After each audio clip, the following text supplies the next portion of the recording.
இப்போ எந்த கையில் என்ன இருக்குன்றால் பனங்கிழங்கு. எல்லாரும் புது ஆண்டுக்கு விதம் விதமாக சமைச்சு சாப்பிடுவினோம். நாங்கள் பனங்கிழங்கு அவிச்சு சாப்பிட போகிறோம். பனங்கிழங்கு என்பது அபூர்வமான விடயம்தான். யாழ்ப்பாணத்தில் இருக்க எப்பொழுதும் கிடைக்கிற ஒரு பொருள். வெளிநாட்டுக்கு வந்தோடனே எங்களுக்கு அது அபூர்வமாக போயிட்டுது.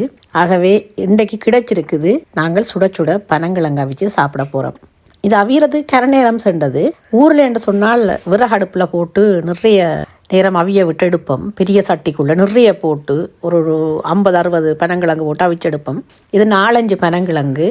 அந்த பக்குவமாக கவனமாக அதை அவிச்செடுத்து நாங்கள் நல்லா சுவையாக இருந்தது. வெளிநாட்டில் அது கிடைச்சாலே பெரிய விடயம்தான். ஊர்லேயே இப்போ கிட்டுதோ தெரியாது பனங்கிழங்கு. ஆனால் வெளிநாட்டில் எங்களுக்கு பனங்கிழங்கு கிடைச்சது பெரிய விஷயம். நல்லா இருந்தது பனங்கிழங்கு. நீங்களும் கிடைச்சா வாங்கி சாப்பிட்டு பாருங்க. பிள்ளைகளும் விரும்பி சாப்பிட்டுச்சுன்னா பிள்ளைகளுக்கு தான் பனங்கிழங்கு காட்டணும். நாங்கள் பனங்கிழங்கு புழுக்கொடி எல்லாம் சாப்பிட்டு அழுத்தாக்கள். பிள்ளைகளுக்கு தான் இது காட்டணும். எனக்கு பனங்கிழங்கு பிடிக்கும், ஆனால் பனாட்டு பிடிக்காது.